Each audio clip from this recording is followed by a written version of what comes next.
So here's the stuff you're still going to need and a few things that you're not going to need for shooting video to AI video. First is cameras. I've got a GH5 and a Panasonic S5. This is really useful. This one is no longer needed, so I'm going to sell it. The reason for this is that I bought the S5 for its low light capabilities and its slightly expanded dynamic range. Now those two things don't matter anymore when you're talking about video to AI video. A camera like the GH5 or the GH4, to be honest, would do just great. It needs to have interchangeable lenses because you're still going to need to be able to swap out your lenses. But a cinema camera, something with expanded dynamic range or with great low light performance, just doesn't matter anymore because AI takes care of the imagery. Camera cage, you're still going to need one of those. Matte box, you still need to stop unwanted flares on the lens, and that is what a matte box is really good for. Focus control, you still need to be able to control the focus manually rather than leaving it for the AI to try and do. That way will give you much more control over precisely what you want to draw the viewer's attention to. Haha, lenses, adapters, all these kind of things that you're currently using. It's really helpful to have lenses that have different focal lengths and that will have a shallow depth of field if you want it, because that still matters. The AI still will pick up on that if that's a feature of your shot. What doesn't matter so much is anamorphic, but there's an upside and a downside to that. Anamorphic is great. Forget the blue lens flares and the oval bokeh, that's irrelevant anymore. Even forget the letterbox crop, that's irrelevant anymore. But one thing that an anamorphic lens will give you is it will force your shot to be framed and composed exactly the way you want it to be. Anamorphic lenses, use them if you want to. If I had them, I would still use them, but you don't need them. Audio.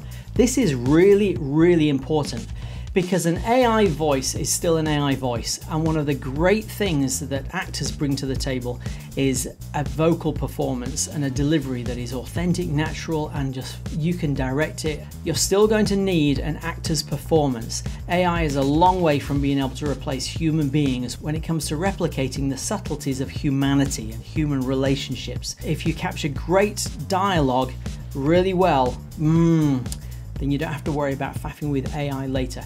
AI is doing some impressive things with removing noise, but it's much better to start with some clean audio in the first place that has the dialogue delivered just the way you want it.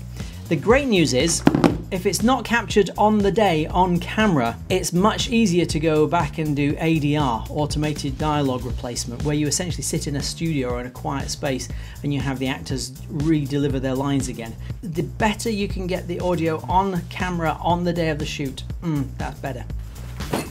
Lighting.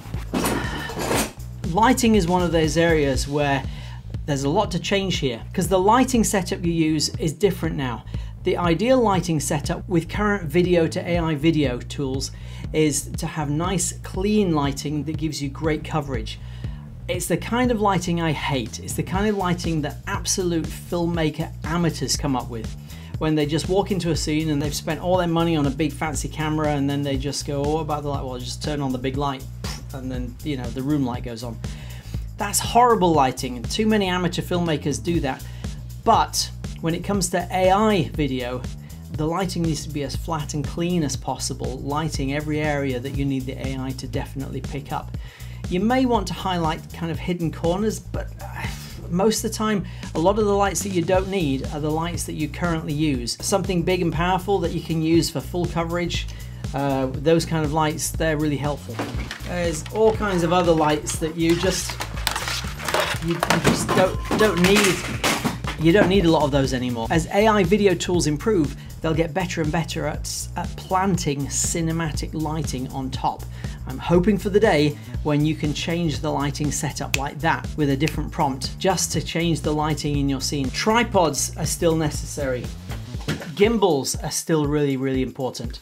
Anything that gives you solid, controlled camera movement is still really relevant, because it's much better to get the camera movement that you want in the shot hard baked into the file for the AI to work with than it is to try and get the AI to change the dynamics of your shot after you've taken it. If you want a sliding shot, get it in camera rather than expecting the AI to do that for you, because the AI is likely to start messing things up. External monitor, still necessary for focus control and composition. Multiple cameras, still incredibly helpful for getting great full coverage of a scene.